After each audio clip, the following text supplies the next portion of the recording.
Hello, I'm Jon Francis. I'm speaking to you from home where I spent the entire weekend. And I'm going to be taking a look at the recent change in lockdown rules, which were brought in across the north of England. Now, this has affected me personally, as I am from Bradford. And I, like everyone, woke up on Friday morning to find that we were banned from meeting up with other households after fears of a rise in COVID-19 infections. It meant that plans for a meeting with my mum and some friends we haven't seen for months were obviously postponed. So instead, I've used that time to decide to take a look at the current mood in the city. This is Bradford. It's been my home all my life, having been born in Bradford Royal Infirmary in 1976. It has an estimated population of 540,000 people and is the third largest city in the Yorkshire and Humber region. Bradford is certainly a multicultural society thanks to its industrial past and is said to have the youngest, fastest growing population outside of London. But does this mix mean Bradford is at a high risk when it comes to COVID-19? Recent research has suggested BAME groups are 2 to 3 times more likely to die from COVID-19 than the general population. Add that risk to the recent easing of lockdown restrictions, the reopening of hospitality facilities, more people going back to work, and some people failing to maintain social distancing rules, then maybe it's no surprise to see infection rates rising in some of these northern towns and cities. These are the latest figures which show the rate of new cases, followed by the number of new cases in brackets in the last 2 weeks in July. We spoke to Samantha in the city centre, who's unhappy over how many people are not following the current face mask and social distancing rules. I think it's a bit barn door. I think they should have done like the masks at the beginning when they put in lockdown, and then they wouldn't have had to worry about having the second wave. I think it is very much after the horse has bolted. But I can understand them. I can understand why they've brought them in, because a lot of people have just ignored the face mask, and the number of people I've seen where they've had it like under the nose and just under the chin or taken it off completely. Yes and no, more for the kids. I'm stay-at-home mum, and obviously I'm pregnant at the moment, so going up to the maternity unit, I can't take my partner, he can't come into scans and such as that, and then obviously once it comes to like delivery day, I think they're not allowed in until you're in active labour and such as that, so it makes it tricky. But it's if people did as they were told, it wouldn't have got to this point kind of thing. The threat of a local lockdown would also appear to be leading to some confusion over what rules apply where. Here's Boris Johnson trying to explain things on Friday. I won't stand by and allow this virus to threaten to cause more pain and more heartache in our country. So that's why last night the Health Secretary announced new restrictions on household contact in the northwest, specifically Greater Manchester and in parts of East Lancashire and West Yorkshire.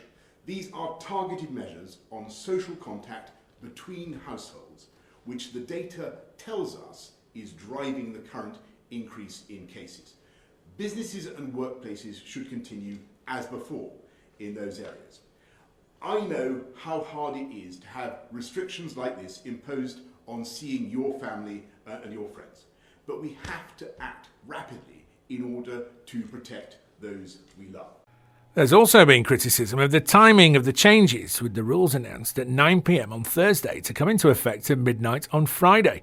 It also came at the start of the Eid festivities, when Muslims in the city would usually gather in large family groups. I spoke to Mohammed Shakir, a practicing Muslim who works in a Bradford school, and began by asking him about his reaction to the announcement. To be honest, I didn't really know on Thursday night. When I woke up in the morning, I got told that we won't be able to go to any other household and we're on a partial lockdown again. So to be honest, it was kind of frightening at the same time, as that we couldn't go to our own family's houses where we were looking forward to going. And I think the timing wasn't great, because the next day was Eid in the morning. If they were going to do a lockdown, they could have done it a few days before maybe. So we felt like there was a bit of injustice in the fact that it was Eid the next day and we couldn't go to our families' houses. So what do you say to, a lot of people have said about if it had been Christmas Eve, it wouldn't have been the announcement? Yeah, to be honest with you, we have spoke about this in the family and stuff, saying that if it was Christmas Eve, would they have done this? My opinion is no, because there would have been a bigger uproar about the next day being Christmas. But I'm sure a lot of people understand this. We're in the same situation, that if there was a lockdown just before Christmas Eve, they wouldn't be happy. So I think people understand how we're feeling at the moment.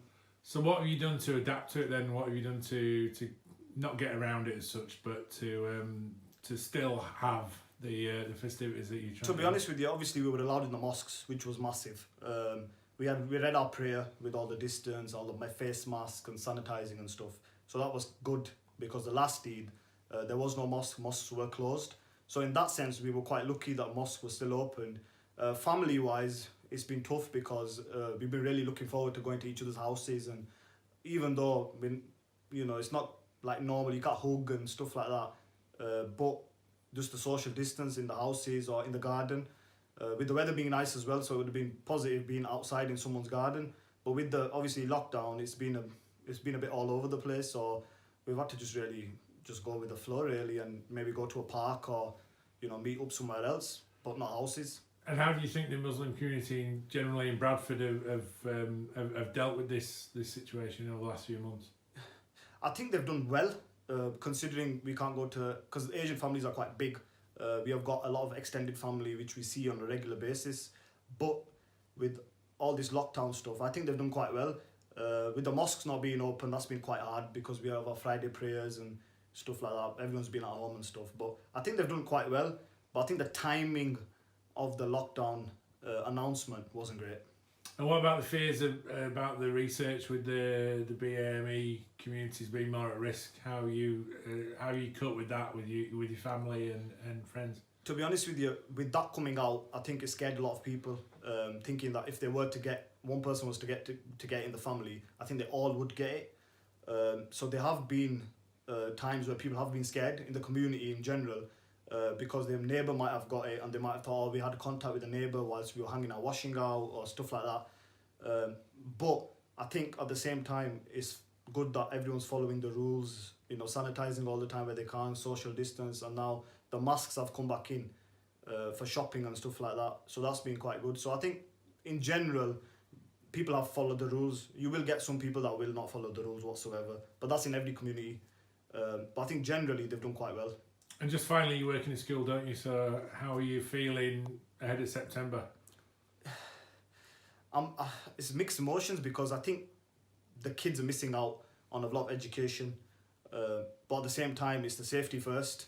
So if they are going to lock down again, it's just going to be the same thing again. It'd be frightening. People won't know what's going on. But I think it's generally the confusion of what the rule is, what you can do, what you can't do. So we're just going to have to wait till September and see what happens.